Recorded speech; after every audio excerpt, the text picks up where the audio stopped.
12월 5일 목요일 뱀미 큐티 시작합니다. 기도하겠습니다.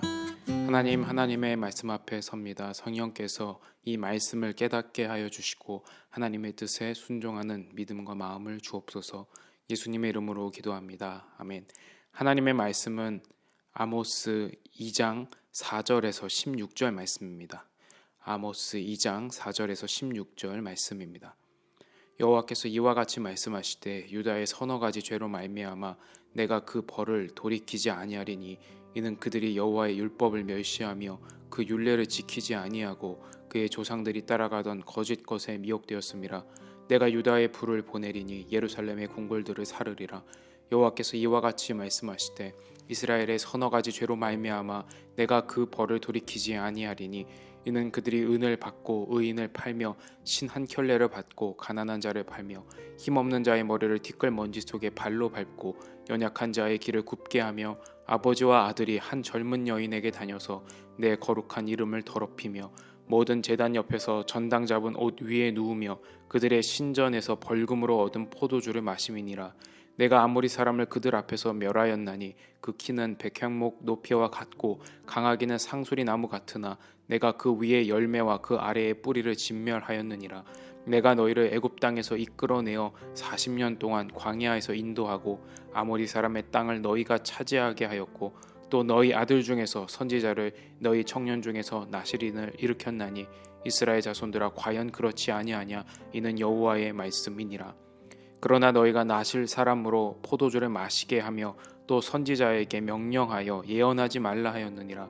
보라, 곡식단을 가득히 실은 수레가 흙을 누름같이 내가 너희를 누르리니 빨리 다른 박질하는 자도 도망할 수 없으며 강한 자도 자기 힘을 낼 수 없으며 용사도 자기 목숨을 구할 수 없으며 활을 가진 자도 설 수 없으며 발이 빠른 자도 피할 수 없으며 말 타는 자도 자기 목숨을 구할 수 없고 용사 가운데 그 마음이 굳센 자도 그날에는 벌거벗고 도망하리라. 여호와의 말씀이니라. 아멘. 앞서 아모스 1장에서 북이스라엘의 주변 국가들의 잔인함과 불의에 대한 심판의 말씀에 이어서 이제 2장에서 남유다와 북이스라엘이 범하고 있는 악취가 나는 죄악의 모습이 드러납니다. 오늘 말씀을 보면은 이 죄악이 고관대작들, 그러니까 한 나라의 지도자들 뿐만 아니라 평범한 백성들 사이에서도 죄악이 만연해 있다는 것을 볼 수 있습니다. 어쩌다 이 지경이 됐을까요? 그 까닭은 죄악이 가지는 특성 때문입니다. 예수님께서는 바리새인과 사두개인들의 누룩을 주의하라 하고 경고하셨습니다. 이상한 말이죠. 누룩은 빵을 만들 때나 쓰는 말입니다.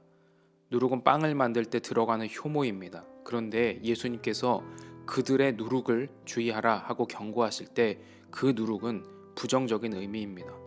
적은 누룩이 빵에 순식간에 퍼지는 것처럼 바리새인과 사두개인들의 교만과 위선이 우리들의 마음과 생각을 오염시키지 않도록, 우리도 그런 죄의 모습을 따라가지 않도록 경계하라 하고 우리에게 말씀하시는 것이죠. 이처럼 죄는 오염성이 있습니다. 또 죄는 오염시키고 확장되는 특징이 있습니다. 그렇기 때문에 하나님께서는 하나님의 언약 백성들 사이에 있는 죄의 누룩을 제거해야 함을 말씀하십니다. 오늘도 우리의 삶에 이 죄의 누룩이 남겨진 곳을 말씀을 통해 깨닫게 되기를 바랍니다.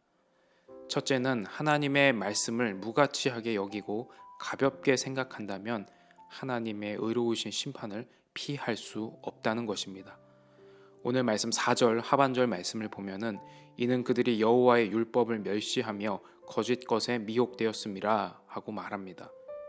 우리가 중력을 거스를 수 없는 것처럼 하나님의 말씀이 눈에 보이지 않는 것 같고 하나님의 말씀이 어떤 힘도 가지지 않는 것처럼 느껴지지만 하나님의 말씀은 강한 힘과 능력으로 우리 가운데 영향을 미치고 있습니다. 그러나 믿음의 눈이 없이 볼 때는 세상 속에서 성경의 이야기나 또 우리 신앙인들의 믿음의 내용이 무시받을 때가 있습니다.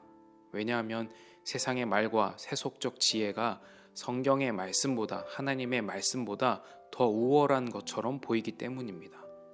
그러나 결코 그렇지 않습니다. 그건 마치 추락하는 사람을 보면서 저 사람은 날고 있어 라고 말하는 것과 같습니다. 중력을 거스를 수 있다고 자부하는 어떤 사람이 있다고 생각해 봅시다. 이 사람이 옥상에 올라가서 뛰어내리는 잠시 동안에 공중에서 비상하고 있는 것처럼 보일지 모릅니다.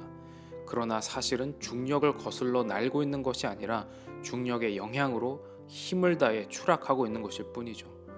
우리가 하나님의 말씀을 무가치하게 여기고 계속해서 무시하면서 세상의 지혜와 세속적 지혜를 더 가치 있게 여기며 그렇게 그냥 살아갈 수 있습니다. 그런데 마침내 무엇이 진실인지 드러납니다. 여러분은 추락하는 인생이 되기 원하십니까? 아니면 말씀과 기도의 두 날개로 비상하는 인생이 되기를 원하십니까? 두 번째로 우리는 오늘 말씀에서 하나님께서 하나님과의 관계 안에서 신실할 뿐만 아니라 이웃과의 관계에 있어서 우리가 정의를 행하기를 원하신다는 것을 깨닫게 됩니다.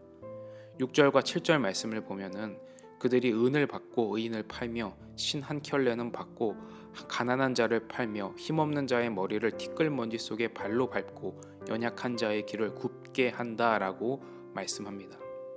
그러니까 이웃에 대한 폭력과 또 약자에 대한 불의한 행동을 하나님께서는 결코 간과하지 않으십니다.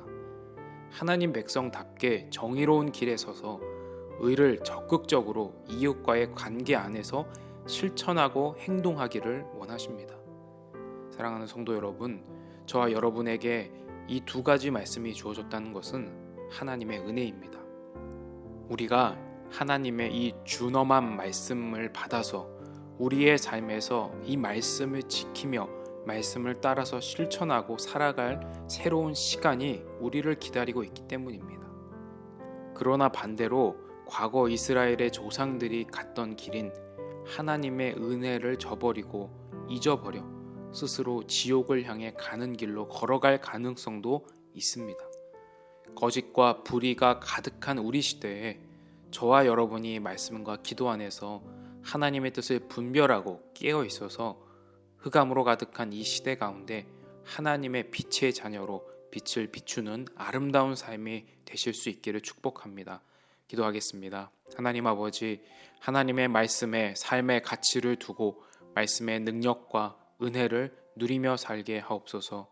우리에게 있는 시간과 기회를 사용하여 연약하고 소외된 자들에게 하나님의 사랑을 전하며 나누는 진짜 그리스도인답게 살아가도록 우리를 인도하여 주옵소서. 예수님의 이름으로 기도합니다. 아멘. 계속해서 말씀을 더욱 묵상하며 기도하시기를 바랍니다.